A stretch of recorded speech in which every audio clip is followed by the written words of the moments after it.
Sa isang mundo sa hinaharap, isang uri ng mutated na virus ng trangkaso ang SARS sa buong mundo. Ang mga nakaligtas ay desperadong naghahanap ng ligtas na masisilungan, hanggang sa matuklasan nila ang isla ng Helgoland. Hindi pa ito nasasakop ng virus, sagana sa likas na yaman at kayang tumayo sa sarili. Ang mga nakaligtas ay gumamit ng alambreng may tinik at mga barko. Malalaking barkong inabandona para magtayo ng pader na pananggalang. Matibay na nagtatag ng isang utopyang lipunan sa panahon ng pagtatapos. Sa isip nila, sino mang dayuhan na susubok ang lumapit, lahat ay walang awang babarilin at papatayin, walang eksepsyon, para mapanatili ang marupok na balanse ng kalikasan sa isla. Nagtatag sila ng isang napakahigpit na sistema ng antas. Sa pamamagitan ng eksaktong pagkalkula, nakarating sila sa isang malupit na konklusyon. Ang yaman ng isla ay sapat lamang para suportahan ang buhay ng 513 tao. Ang numerong ito ay naging isang sagradong pulang linya, ang hindi maaaring labagin.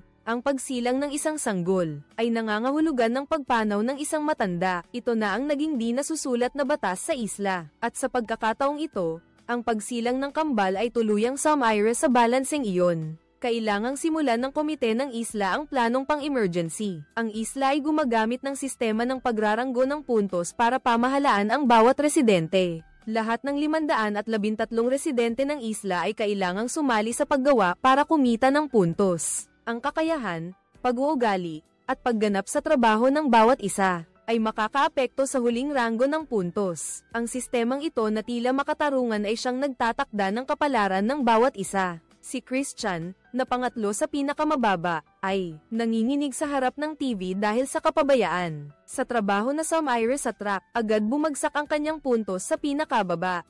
Isang di inaasahang aksidente ang maaaring kumitil sa kanyang buhay. Iyan ang malupit na realidad ng buhay sa isla. Ang pangalawa sa pinakamababa ay si Lola Alice, na umaasa sa kanyang apo dahil sa kanyang kakaibang ugali. Dahil sa sobrang hina ng kanyang pakikipag-ugnayan, naging hiwalay siya sa komunidad. Kailangan natin ang pagtutulungan. Ang pag-iisa ay naging kasalanan mo. At ang taong nasa pinakahuling ranggo ay ang masipag na karpintero. Ang matapat na lalaking ito, dahil nagkasakit, ay nagnakaw ng isang dosis ng gamot na pampawala ng sakit kaya nabawasan ng puntos kahit gaano siya kasipag magtrabaho araw-araw. Hindi rin kayang pagbutihin ng ranggo ng puntos ang mga taong nakatira sa pinakamababang antas ng lipunan. Ngayon ay lalo silang nahuhulog sa miserableng kalagayan, ang kanilang kapalaran ay malapit ng pagdesisyonan ng boto ng iba na hindi nila kayang baguhin. Samantala, ang mag-amang Merritt ay nasa loob ng laboratorio. Araw at gabi silang nag-aaral ng bakuna para sa trangkaso.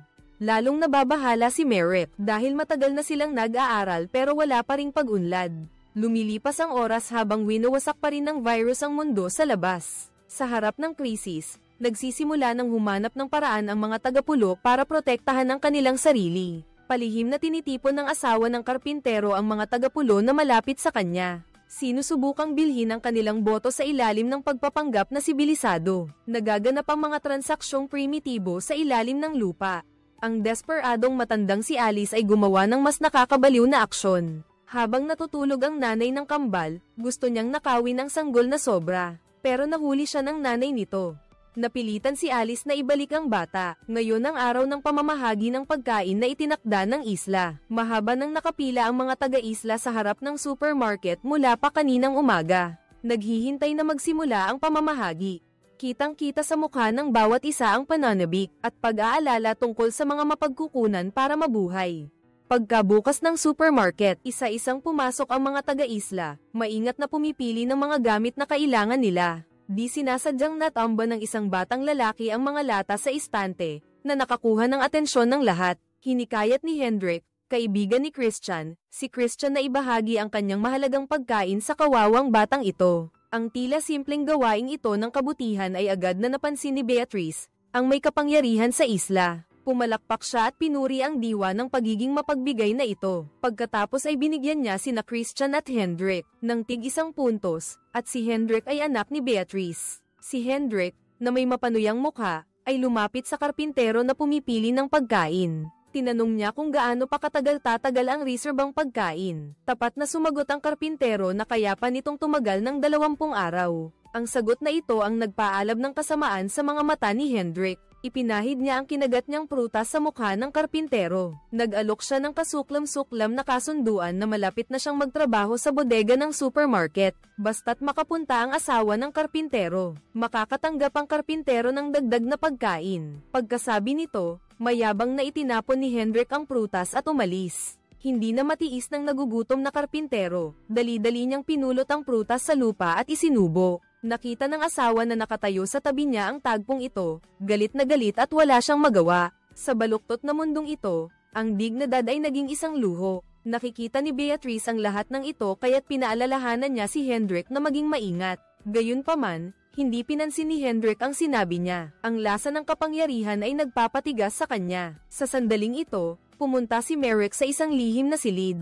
Sa loob ng laboratorio, nagsuot siya ng protection na kasuotan gaya ng dati. Kinuha niya ang dugo ng lalaking galing sa mainland. Ang lalaking ito ang nag-iisang dayuhan sa isla. Araw-araw na lang parang daga ako na tinatanggap ang mga eksperimento ni Merrick. Sa puso ng lalaki, may kaunting pag-asa pa rin. Kung sa katawan ko'y walang makitang virus, baka makalaya ako. Pero ang hindi niya alam, ang kapalaran niya ay matagal nang nakatakda. Ang kalayaan ay panaginip lamang na hindi kailanman matutupad. Sa kabilang banda, si Hendrik nga ay nakipagkita sa asawa ng karpintero gaya ng napagkasunduan. Ang babaeng ito'y itinulak ng buhay sa isang sulok. Kusang loob na pumunta sa pinto mismo nang magbabalak na kumilos si Hendrik. Bigla siyang nakatanggap ng apurahang abiso mula sa kanyang mga nakatataas. Inutusan siyang pumunta agad sa dalampasigan.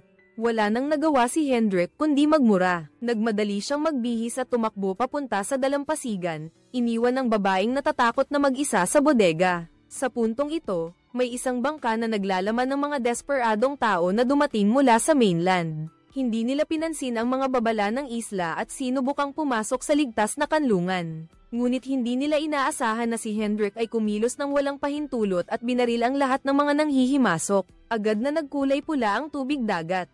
Ang malupit na tanawing ito ay nagpapaalala sa lahat na ang kapayapaan ng islang ito ay itinayo sa dagat ng dugo ng iba. Napakabilis, nagpa siya ang konseho ng isla.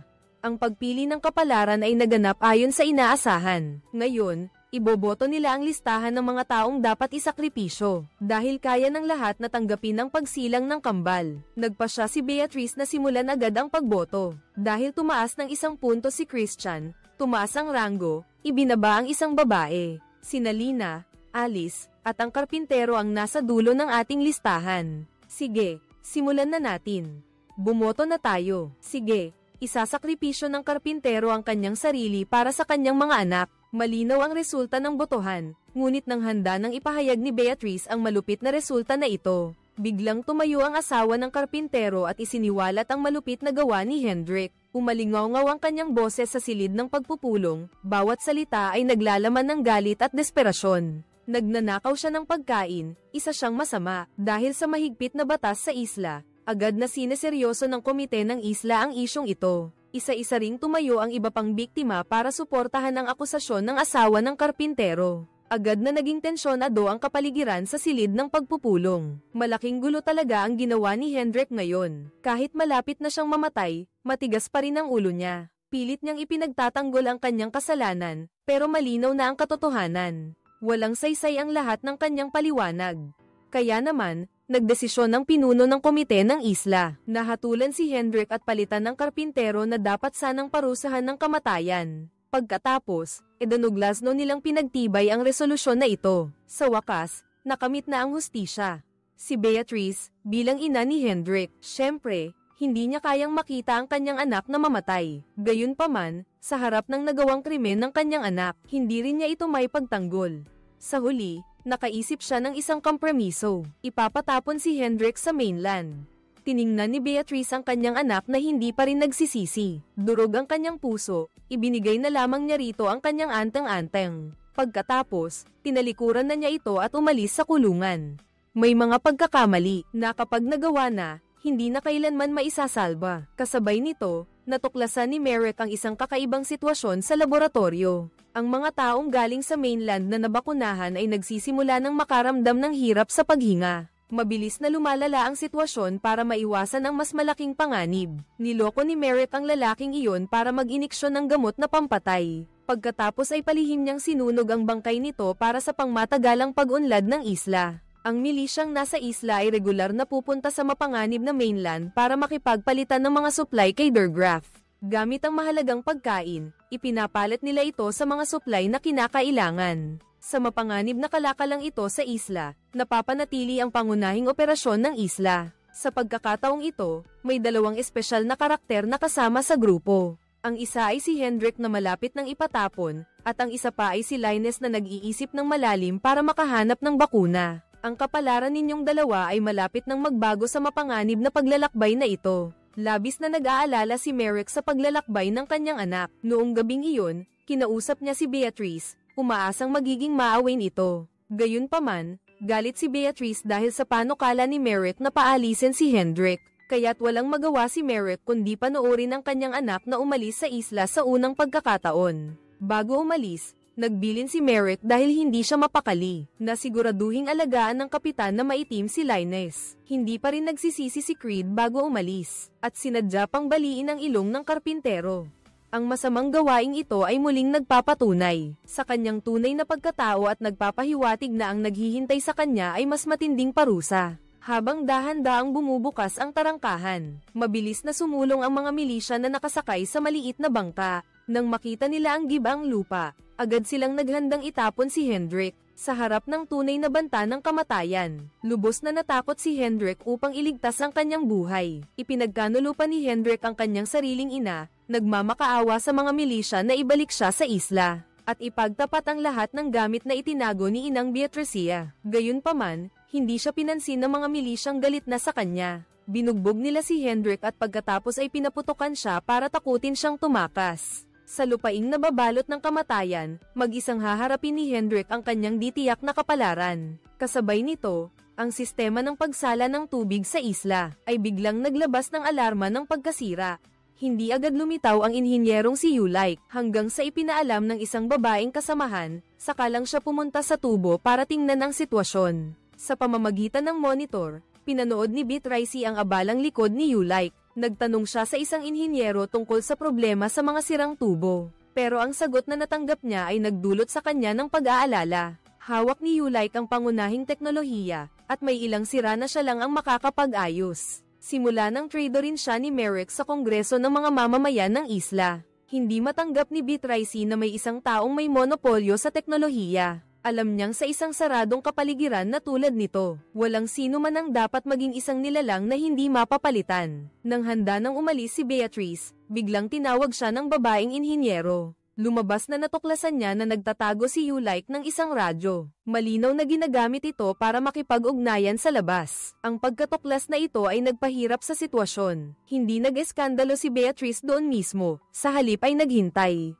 Matapos ayusin ni Ulike ang sistema ng pagsala, hiniling niya rito na ipasa ang teknolohiya sa iba. Sa paraang hindi matanggihan, sinamantala ni Ulike ang pagkakataon. Binanggit niya ang hiling na dalhin ang kanyang asawang nasa mainland papunta sa isla. Nahirapan si Beatrice at sinabing kailangan lang maghintay hanggang sa susunod na kakulangan sa populasyon. Kamakailan lang, dumating ang mga milisya sa lugar ng transaksyon kasama si Durgraf.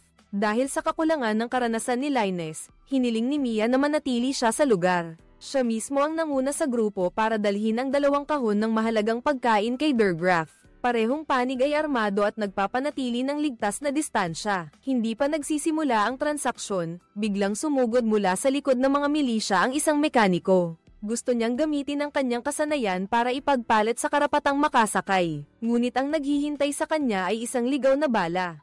Matapos alisin ang banta, ipinakita ng mga milisya ang mga sariwang pagkain na dala nila. Hindi mapigilan ni Durgraf na kunin ang isang kahel. Nasabi niya na matagal na siyang hindi nakakita ng ganitong kasarap na bagay.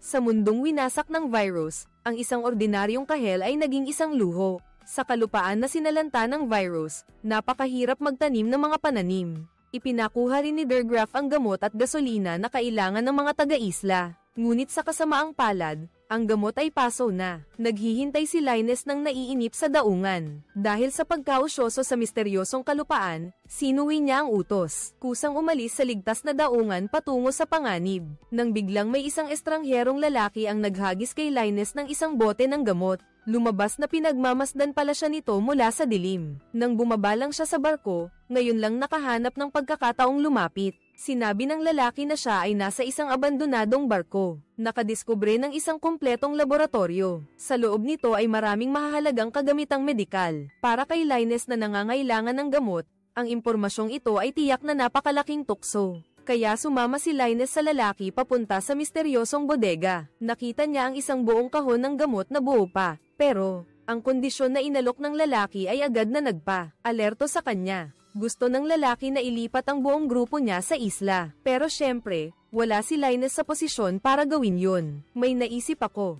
Ibigay mo sa akin yang kahon. Kung mapatunayang totoo to, pag-uusapan natin. Dagdag pa, kung wala ako at ang mga kaibigan ko, walang kahon. Sapat na ang usapan, umalis na tayo at hulihin siya. Buti na lang at may armas siya, kaya hindi sila basta-basta makagalaw. Sa kabilang banda, natapos na rin ng mga milisya ang transaksyon.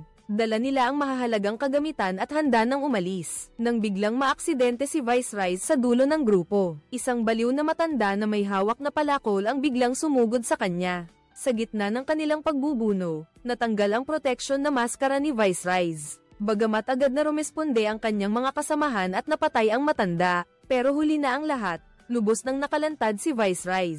Nakaharap sa malaking panganib ng impeksyon ng virus. Mariing inutusan siya ni Mia na sumakay sa barko at lumayo. Nakatayo ang grupo sa pinakaunahan dahil hindi pa rin nila nakikita si Linus. Handa na silang iwan siya at umalis. Buti na lang at nakarating si Linus. Tumalon mula sa itaas pababa sa kubyerta. Gayunpaman, isang mas malaking panganib ang naghihintay sa kanya. Biglang napansin ni Linus na ang kanyang proteksyon na kasuotan ay may punit na pala.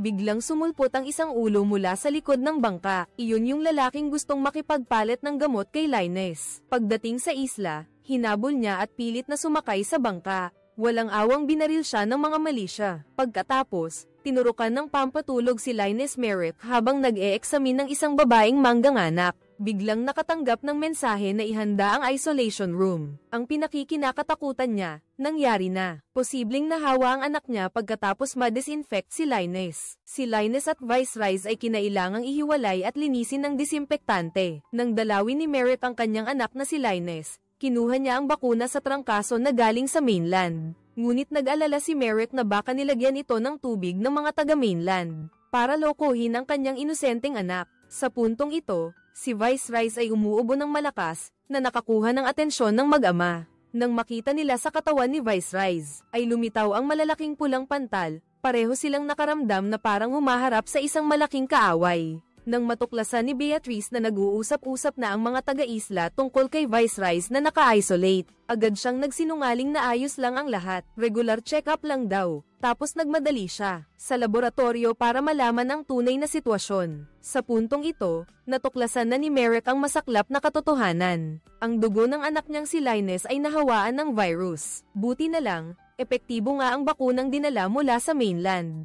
Lumapit si Beatrice at sinabi ang kanyang intensyon. Gusto niyang pakalmeyan ang kalooban ng mga tagapulo. Umaasa siyang tutulungan siya ni Merrick na itago ang katotohanang si Viceroy ay nahawaan na, ngunit ang tanging iniisip ni Merrick ngayon ay ang kaligtasan ng kanyang anak. Handa pa siyang isugal ang kanyang buhay para maghanap ng karagdagang bakuna sa mainland. Isinasaalang-alang ni Beatrice ang katatagan ng buong isla. Samantalang ang gusto lang ni Merrick ay iligtas ang kanyang anak. Kasabay nito, si Hendrik, na ipinatapon sa mainland, ay nagpapagala-gala sa mga liblib na daan. Ang lalaking ito na dating gumawa ng maraming krimen, ay kailangan ding maghirap para mabuhay. Napansin ni Hendrik ang isang babaeng nag-iisa. Agad niyang hinubad ang kanyang mga damit para patunayan sa kanya na hindi siya nahawaan ng virus. At nagtagumpay siyang makituloy sa matanda. Dahil walang anak na lalaki na tumutulong sa kanya, nagsimula si Merrick na maghanap ng bagong katulong. Nakahanap siya ng isang babae para maging katuwang niya. Nagsimula silang magsagawa ng eksperimento sa mga buhay na tao, gamit ang 2 tao mula sa mainland. Payatman, malulusog naman ang 2 ito. Gayunpaman, walang awang itinurok ni Merrick ang virus sa kanilang katawan. Tapos gagamitin sila para subukan ang bisa ng bakuna niya. Hindi matanggap ni Judith ang ginagawa niya. Nagsimula siyang magduda sa paraan niyang ito na walang puso, kaya nagtalo silang 2 ng matindi, at sa huli naghiwalay ng hindi maganda. Pagka-uwi ni Hendrik, Marami pang nalaman ang matanda. Sinabi ng matanda sa kanya na kailangan lang gumamit ng alkohol para magdisimpekta at umiwas sa ibang tao para hindi mahawa. Pero mag-ingat na huwag humawak ng alkohol dahil baka matulad sa anak niyang nagpakamatay. Sa salaysay ng matandang babae, nalaman ni Hendrik ang tungkol sa pag-iral ni Der Graaf, ang pinuno sa kalupaan, kung saan ang lahat ay kailangang magbigay ng regular na tributo kay Der Graaf para lamang makatanggap ng batayang garantiya ng kaligtasan. Matapos gamitin siyang lubos, walang awang pinatay ni Hendrik ang matanda at ninakaw ang lahat ng kagamitang inipon niya. Sa mundong ito ng pagbagsak ng moralidad, ang pagtataksil at pagpatay ay naging pangkaraniwan na. Kasabay nito, dahil sa pagkamatay ni Viceroy, nagpatawag si Beatrice ng isang seryosong pagpupulong ng mga tagapulo. Pagkatapos magluksa sandali para kay Viceroy, madiin niyang isinisi ang pagkamatay ni Viceroy kay Mia, na siyang responsable sa pag-e-escort. Hindi naman papayag si Mia na akuin ang walang basehang paratang na ito. Galit niyang pinuna si Beatrice sa palaging pagbibigay sa kanya ng mga delikado at mahirap na gawain. At kapag may problema, siya ang pinasasagot sa lahat. Kaya naman, walang pag-aalinlangan na tumayo si Mia para hayagang pamuna sa kawalan ng katarungan ni Beatrice. Gayunpaman, bihasa na si Beatrice sa pagmanipula ng opinyon ng publiko. Bilang leader sa milisya, babawasan siya ng 100 puntos. Sino ang sang-ayon na gamitin ang pagtataas ng kamay para magdesisyon? Ibababa si Mia. Ang mga bata sa likod, biglang nag-ingay. Sinasadya nilang umubo ng malakas, kaya natakot ang mga tagapulo at tinakpan ang kanilang mga ilong at bibig at tumakbo palabas ng silid-pulungan. Dahil sa pagtutol ng mga bata, naramdaman ni Beatrice na hinahamon ng kanyang autoridad ng labis. Para maibalik ang kanyang dominanteng posisyon, nagpatawag si Beatrice ng isang pagpupulong ng pamunuan. Kahit hindi kasali ang mga menor de edad sa pagtatasa ng puntos, ang mga magulang nila ang mananagot. Hindi sang-ayon si Merrick sa sistemang ito ng pananagutan. Gayunpaman, sa prinsipyo ng minorya na sumusunod sa mayorya, wala kang magagawa kundi tanggapin ang desisyon na ito. Sa islang ito na mahigpit ang pagkontrol sa populasyon, ang kusang pagbubuntis para sa kahit sinong pamilya ay isang napakasamang bagay. Si Lola, matapos malaman na buntis ang kanyang anak na si Fiona, ay nag-alala na baka siya ay mapatalsik paglaki. Kaya naman, pinayuhan niya itong talikuran ng bata. Gayunpaman, tinawag ni Fiona ang pangalan ng kanyang ina at pinayuhang magising sa katotohanan. Huwag ka nang magpakalunod sa gawa-gawang kwento ng isla. Malinaw na hindi gustong talikuran ng dalagang ito ang kanyang anak para mabuhay. Kaya naman, nakakuha si Lola ng gamot na pampalaglag. Nagpanggap siyang nakikipagbati sa anak. Pero ang totoo, pinainom niya ito ng tsaa na may gamot. Nang makita niyang uminom ang anak, saka lang siya nakampante at umalis ng silid. Pagkatapos, lumabas mula sa aparador ni Fiona ang kanyang nobyong si Hans. Nagdesisyon siyang para sa kanilang anak, tatanggihan niyang magparehistro sa militar kahit na mga hulugan iyon nang mahaharap sa malubhang kahihinatnan ang mga magulang ni Hans nang matuklasan nilang nakatira si Ulike sa bahay. Gumagamit ng kagamitang radyo at nag-aalangan kung isusumbong siya o hindi nang umuwi ang kanilang bunsong anak na si Hans at ipinaalam sa kanila ang kanyang desisyon na tumangging maglingkod sa militar. Ang matandang mag-asawa, na gustong magustuhan ni Beatrice, ay nasa alang-ain ng sitwasyon ngayon. Ang pagsusumbong kay Ulike ay maaaring magdulot ng papuri mula kay Beatrice, ngunit ang paglabag sa batas ng kanilang anak, ay nagdudulot naman ng takot na madamay sila. Sa puntong ito, sina Merrick at Judith ay pinagmamasdan ang reaksyon ng dalawang buhay na subject ng eksperimento. Sinamantala ni Judith ang pagkakataon habang dumadalaw si Merrick sa kanyang anak. Nalaman ko ang tunay nilang pagkatao mula sa kanila. Lumabas na ang dalawang ito ay mga especially iya na ipinadala ni Der Graaf.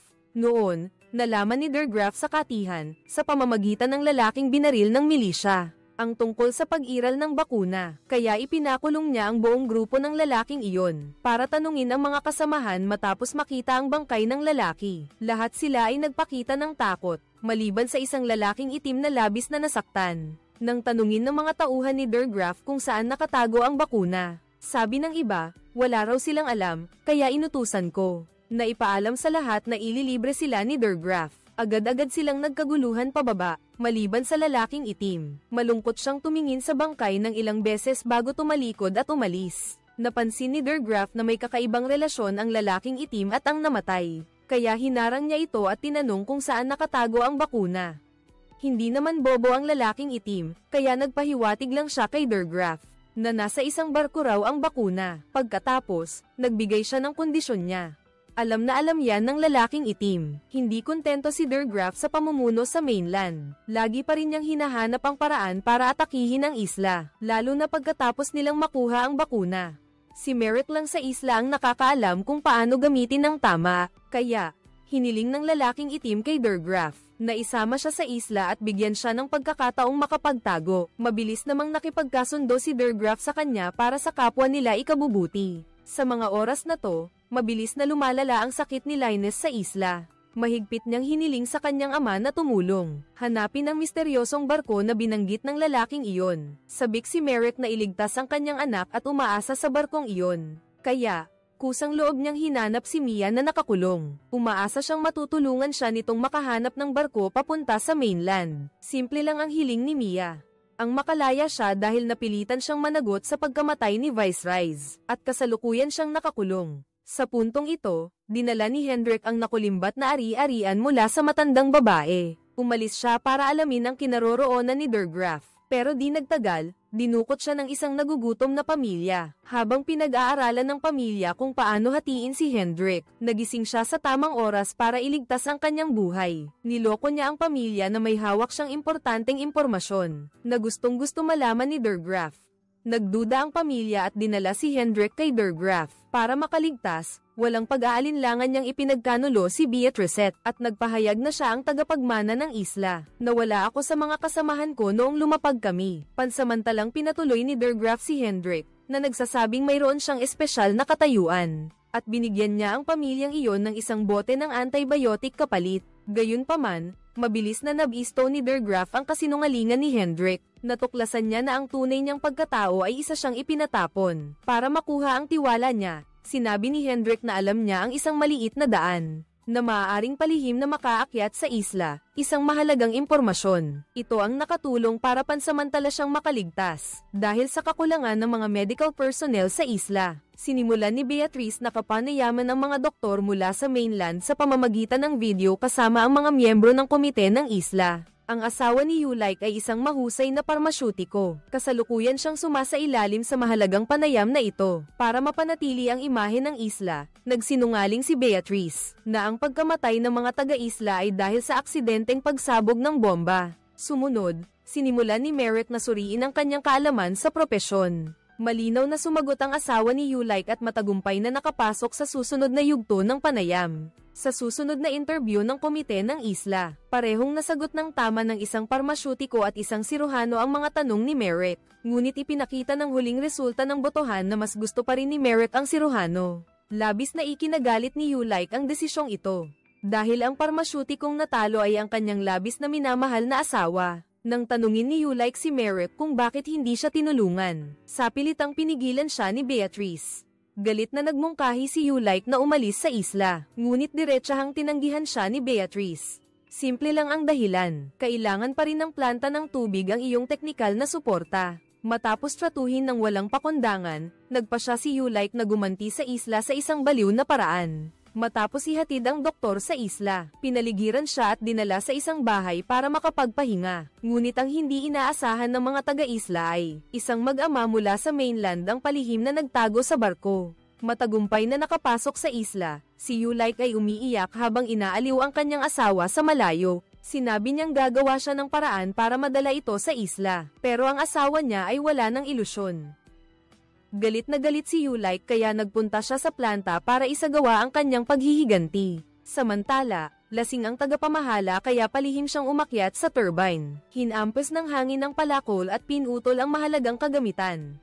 Napansin ng tagapamahala ang kakaiba habang siya'y nahihimbing. Nagmadali siyang umakyat sa windmill para ayusin ito, pero dahil sa epekto ng alak, ang kanyang mga kamay at paa ay hindi magawang mag-coordinate, kaya't sa kalagitnaan ng pag-akyat, bigla siyang nahulog. Sumabit ang kanyang paa sa hagdan, na nagdulot ng malubhang bali sa buto. Matapos dalhin ng manager sa bahay ni Merrick ng apurahan, gusto ni Merrick na maghintay ng propesyonal na siruhano para tingnan kung may iligtas pa ang binti niya. Kinonsidera ni Judith na ang pasyenteng matagal ng sugatan ay madaling magkaroon ng sepsis, kaya hinimok niya si Merrick na magmadali sa operasyon. Kinuha ang isang bahagi ng katawan nang dumating ang siruhano. Siya ay natakot sa eksena ng manager na nawalan ng isang bahagi ng katawan. Kaya't nagulat siya nang himukin siya ni Merrick na tumulong. Tumakas na naman palabas ng bahay ang siruhano pagkatapos oprahan ni Merrick. Agad niyang tinawag ang siruhano sa silid para kamprontahin. Nakakagulat na inamin agad ng siruhano na nagpanggap lang siyang doktor. Sinaulo lang daw niya ang mga libro sa medisina kaya nakapasa sa pagsusulit. Ang totoo, inutusan siya ng isang organisasyon para protektahan ang mag-amang Merrick. Biglang bumukas ang pinto mula sa labas. Narinig lahat ni Judith ang pag-uusap nilang dalawa. Galit niyang pinuna si Merrick sa pakikipagsabuatan sa mga nasa labas. Ibinunyag din niya na natuklasan niyang may virus si Linus. Hindi lang yun, inabuso pa ni Merrick ang posisyon niya para bigyan si Linus ng mamahaling gamot. Aalis na sana si Judith. Naisipan niyang iulat ang nangyari kay Beatrice, ang siruhano. Siyempre, hindi siya papayagan. Pinatumban niya si Judith at kinaladkad papasok sa bodega. Binugbog niya ito ng husto. Nang buksan ng siruhano ang pinto, matatag na tumayo si Judith. Agad namang kinuha ng siruhano ang fire extinguisher sa pinto. Pinatumban niya ng tuluyan si Judith. Ginawa ni Merrick yun para sa kaligtasan ng anak niya. Nagpa siyang makipagsabuatan sa siruhano, habang sinusubukan ni Beatrice na kumbinsihin ang leader ng kabataan na si Fiona. Ngunit hindi nagpatinag ang kausap. Ang kasintahan ni Fiona na si Hans ay nakakulong dahil tumangging magpalista sa hukbo. Pagkatapos bisitahin si Hans sa kulungan, natuklasan ng mga magulang niya na si Ulike ay inaresto rin bilang sospek. Sa pagkakataong ito, ang matandang mag-asawa na lang ang naiwan sa bahay, umaasa sa isa't isa. Si Merrick naman, araw at gabi siyang nagtatrabaho para mailigtas ang kanyang anak. Lumala ang sakit ni Linus, at nagsimula pa siyang magpakita ng sintomas ng pagkawala ng malay. Ginawa na ni Merrick ang lahat para mailigtas ang kanyang anak mula sa bingit ng kamatayan. Nang magpapahinga sana siya, palihim siyang pinatawag sa isang bahay. Lumabas na nagkaepekto na ang gamot. Nakunan si Fiona. Nag-iwan si Merrick ng isang bote ng gamot at aalis na sana nang harangin siya ni Lola. Paulit-ulit siyang nagmamakaawa kay Merrick na panatilihing sikreto ito. Gayunpaman, tahasang ibinunyag ni Fiona ang tunay na iniisip ni Lola. Natatakot lang siya na kapag nalaman ni Beatrice, madadami siya at mababawasan ng puntos. Sa pagkakataong ito, personal na pumunta si Beatrice sa higaan ng tagapamahala. Sa pamamagitan niya, nalaman niya ang sitwasyon ng doktor na nagsagawa ng operasyon at ni Merrick.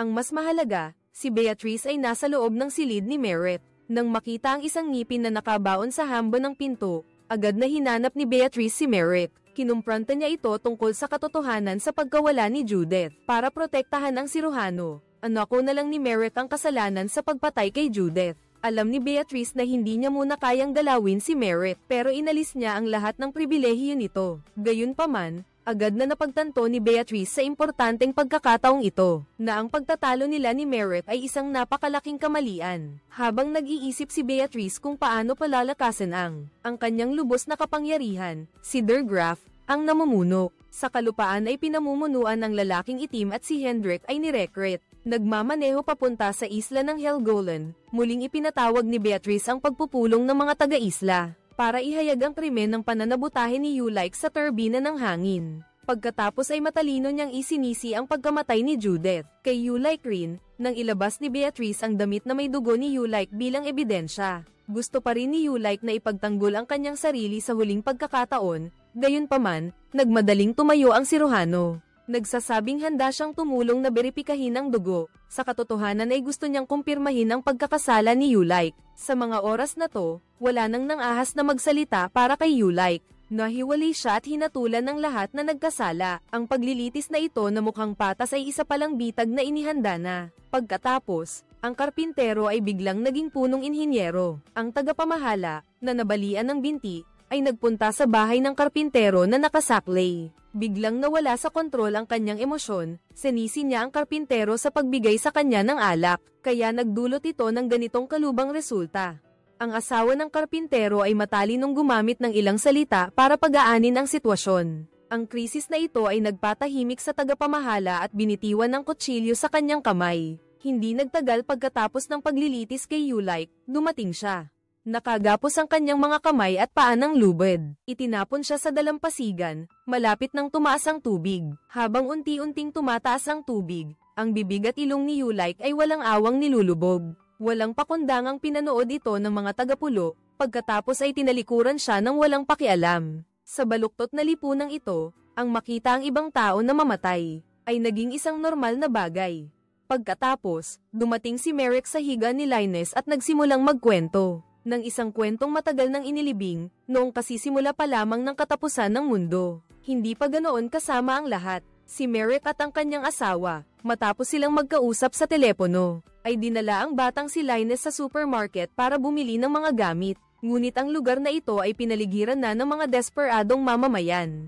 Gusto ng lahat na mag-imbak ng sapat na supply, at sa mga oras na ito, naubos na ang mga paninda sa mga istante. Ang galit ng mga mamimili ay lalong tumitindi. Ito ang unang pagkakataon na nakilala ni Merrick si Beatrice. Isa lamang siyang ordinaryong empleyado ng supermarket noon. Ngunit kahit sa gitna ng magulong sitwasyon na iyon, ipinakita rin ni Beatrice ang matinding pagnanais na kontrolin at ang kanyang husay sa pamumuno. Hinarap niya ang isang grupo ng mga taong hindi nakabili ng produkto, na labis na ikinagalit ng manager at wala na siyang nagawa. Matalinong ginamit ni Beatrice ang pangako ng 15% na diskwento para hikayatin ang mga tao na bumalik ng alas 8 ng umaga. At sinabing may malaking kargamento na paparating. Sa nakitang paghanga sa mga mata ng manager, naisip ni Beatrice na sigurado na ang kanyang promosyon.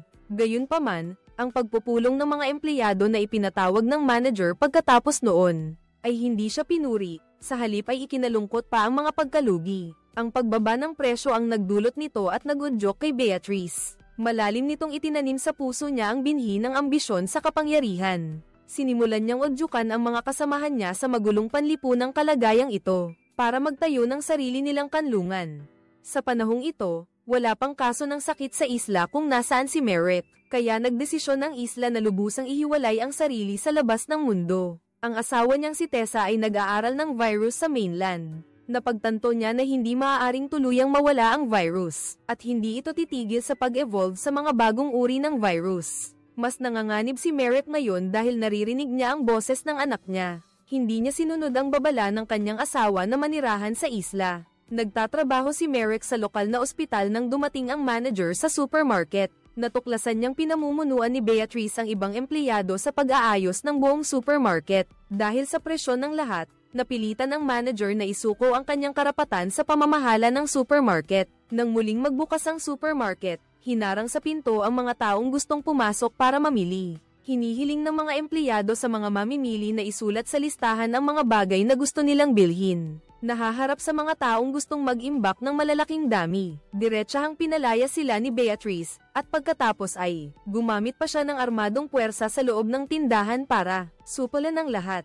Sa mga oras na ito, naghahanap pa rin ng paraan si Merrick para maibalik ang kanyang asawa. Dahil kontrolado ni Beatrice ang lahat ng supply, nagdesisyon ang mga armadong mamamayan na samantalahin ang dilim para maglunsad ng pag-aalsa. Ang kawawang tagapamahala, matapos mawalan ng kapangyarihan, pagkalabas pa lang ng supermarket, ay dinukot na ng mga desperadong mamamayan. Binyantaan nila si Beatrice na buksan ang supermarket, o papatayin nila ang tagapamahala. Hindi papayag si Beatrice para sa isang tagapamahala, kaya inilunsad niya ang unang pagboto sa kanyang buhay. Pagkatapos ng ilang brainwashing, bumoto ang lahat ng empleyado na huwag magbukas. Binaril ng mga galit na mamamayan ang inosenteng tagapamahala sa lugar. Ibab ninyo ang mga armas ninyo ngayon din o babarilin ko kayo.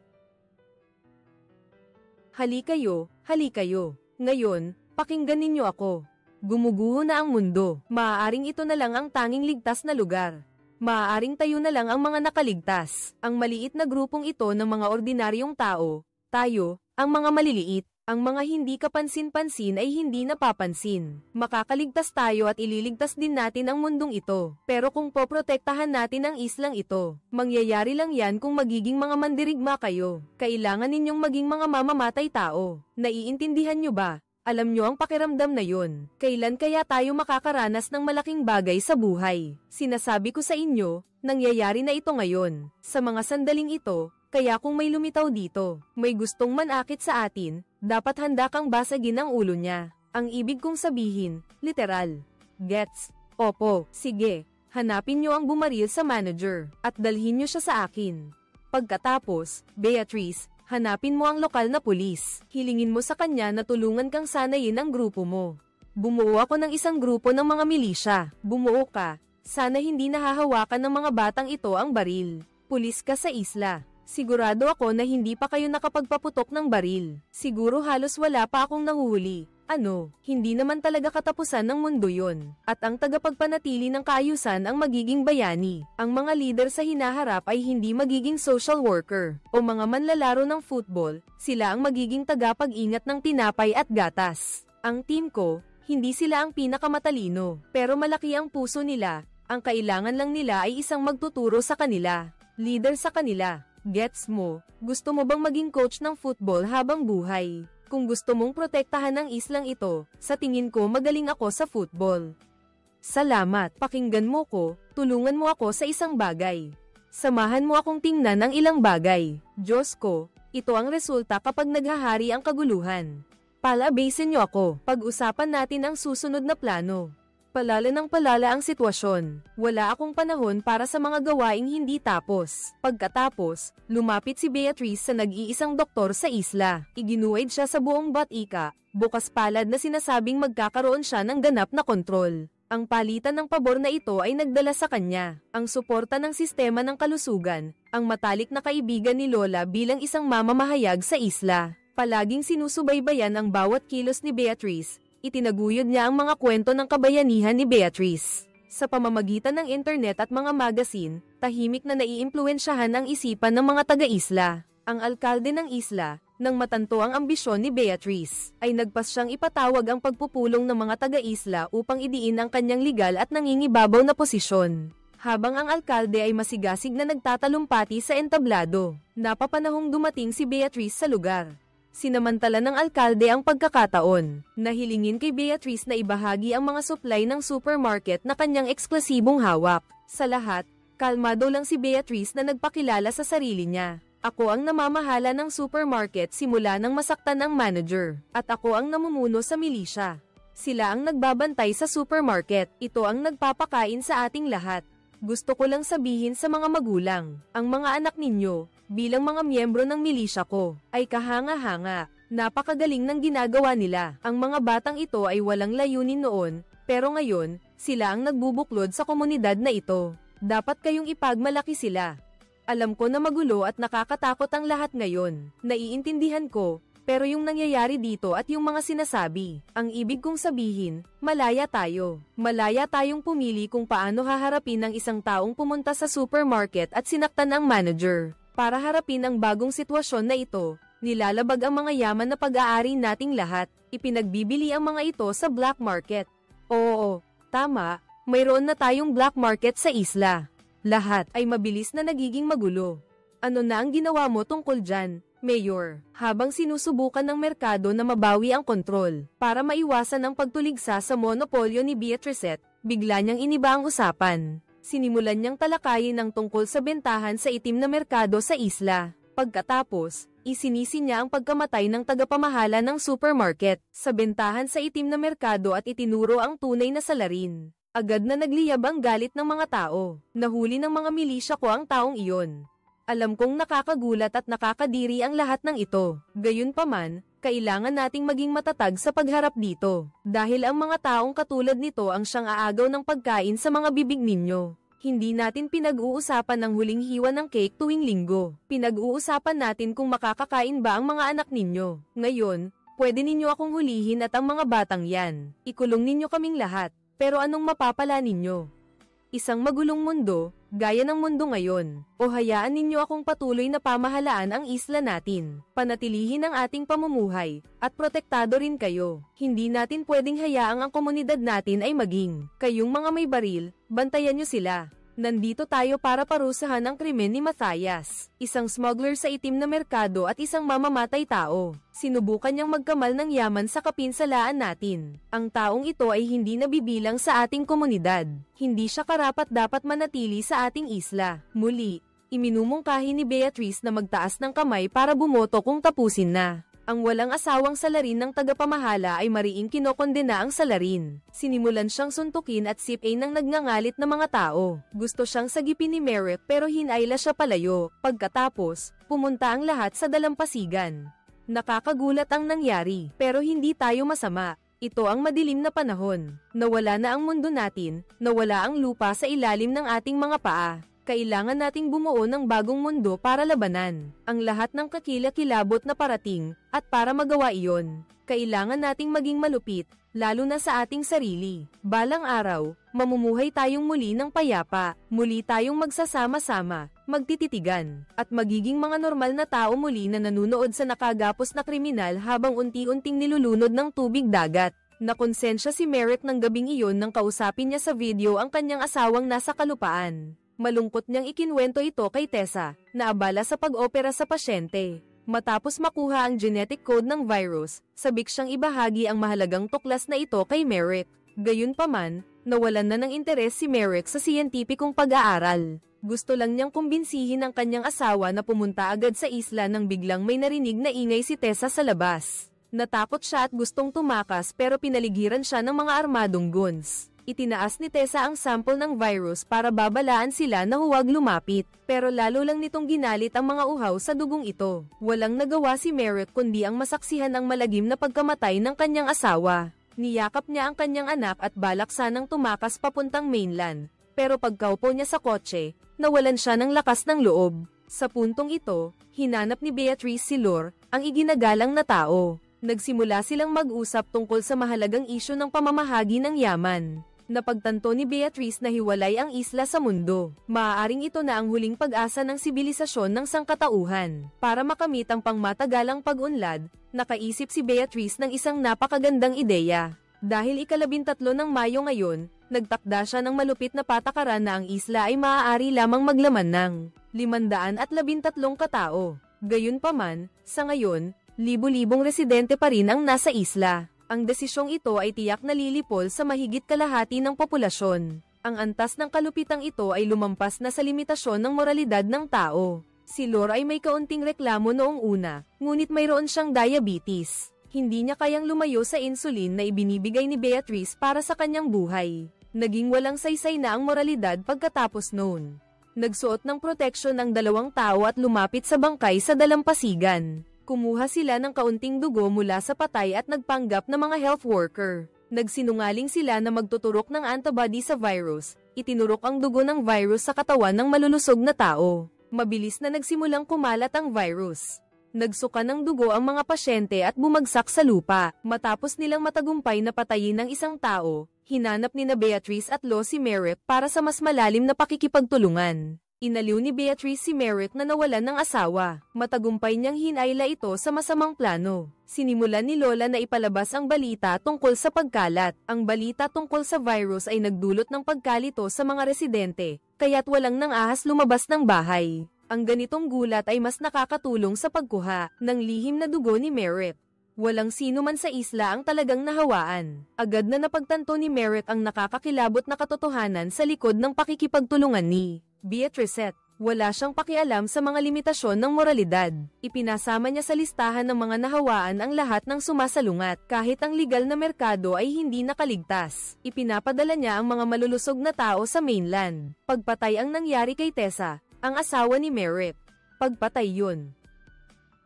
Ang kaguluhan na yun, ang laganap na puot na yon. Kung hindi tayo kikilos ngayon, mangyayari din dito ang ganoon. Kapag wala nang makain, kapag wala na talaga, titiyakin nito ang kaligtasan ng ating mga anak. Walang katuturan. Walang nakakaalam kung ano ang mangyayari sa hinaharap. Pwede kang tumayo dyan buong araw at sabihing tinitiyak mo, pero wala kang kayang tiyakin.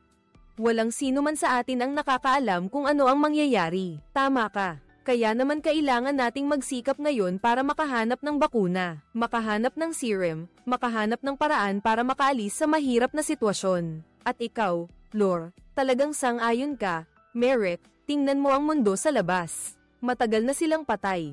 Ikinalulungkot ko ang nangyari kay Tessa, pero kailangan nating gawin ang lahat ng ating makakaya. Mayroon ka pang dapat gawin. Kailangan ka ng islang ito, Merrick. Kailangan ka namin. Kailangan ka ng anak mo. Ang mga nahawaan, kailangan nilang may magsabi sa kanila. May mali ba sa mga resulta ng pagsusuri? Pasensya na, masyado lang maraming kailangang linisin. Pinili ni Beatrice na gumamit ng lansya para ibalik sa mainland ang mga may tatak na mga nahawaan. Hindi pumayag si TTRUNG na umalis ng ganito. Nagkaroon ng marahas na pagtutunggalian sa mga milisya. Si TTRUNG at isang batang milisya ay parehong bumagsak. Agad-agad na pinarangalan ni Beatrice ang nagbuwis buhay na milisya bilang bayani. Lalo nitong pinatibay ang kanyang autoridad. Para protektahan ang sarili, walang ibang nagawa si Merrick kundi ang maging kasabwat. Kapag binalikan mo ang araw na ito, gusto kong malaman mo. Ginawa ko iyon dahil iyon lang ang paraan para iligtas ang sangkatauhan. Ikinwento niya sa kanyang anak ang masakit na karanasang ito. Punong-puno ng pagsisisi, naunawaan ni Linus ang kanyang ama para bigyan siya ng mas magandang kapaligirang lumaki. Bago mamatay, naaliw pa rin niya ang kanyang ama. Pagkatapos mamatay ni Linus, wala nang dapat pang ipag-alala si Merrick. Gusto niyang ipaalam ang katotohanan sa lahat. Gayunpaman, pinigilan siya ng husto ni Fiona at Lore. Pag-isipan mong mabuti. Hindi kayang isipin ni Beatrice, na lubusan nitong sisirain ang kaunting kaayusan. Sa huli, baka sunugin ninyo pa ang buong isla at maging abo. Hindi maganda ang kutob ko nang tawagin mo siya, mga kaibigan. Pakiabot sa akin ang tip. Pakinggan ninyo ako, ngayon ang mahalagang panahon. Hindi tayo dapat mahulog sa mga pagbabayaran, mga lumang utang na walang katapusan. Ang nagdedesisyon sa kinabukasan ng isla na ito ay hindi na lang iilan sa inyo. Panahon na para sa tunay na pagbabago. Kailangan natin na gumana ng normal ang isla, hindi para tuluyang mabasak. Ngayon, pakiabot sa akin ang tip. Maliban na lang kung mamatay ako sa hindi inaasahang paraan, pero posible pa rin yun, Doktor. Hindi mo kailangang mag-react ng ganyan. Ako at si Durgraf ay magkakampi. Papunta na siya rito, kaya Fiona, ibigay mo na sa akin ang tip. Umaasa sa'yo si Merrick Durgraf. Gusto niyang hanapin mo ang panlunas, at ang suporta niya ay mas malakas kaysa kay Beatrice. Naiintindihan ko ang pagnanais na maglaho ang lahat, talagang naiintindihan ko, pero nakatira na ako sa kalupaan. Hindi pa, nasaksihan ko na mismo ang mga bagay na yun. Teka, pakinggan mo muna ako. Pakinggan mo ako, walang nakakaalam nito, walang sino man. Buntis ako. Handa akong gawin ang lahat para sa batang ito. Hindi tayo pwedeng bumalik sa mundong kung saan nagsimulang kumain ng tao ang mga tao. Kapag hindi pa malamig ang bangkay, isang mundong kung saan nagpapatayan ang mga tao para mabuhay ng isang araw. At ang lugar na ito ay susunod din sa yapak ng kalupaan. Kung lalabas ka ngayon, tuluyan ng guguho ang lugar na ito. Tahimik ka na sa loob ng 15 taon. Nagtagumpay siya na pigilan ang plano. Isiniwalat ang katotohanan ni Merrick. Sa ilalim ng utos ng lalaking maitim, natagpuan ni Durgraf ang misteryosong barko na naglalaman ng bakuna sa trangkaso. Si Beatrice, na walang kamalay-malay sa paparating na panganib, ay nagpapakasawa pa rin sa kasiyahan. Nadulot ng ganap na kapangyarihan, hindi alam na malapit nang tumunog ang kampana ng katapusan.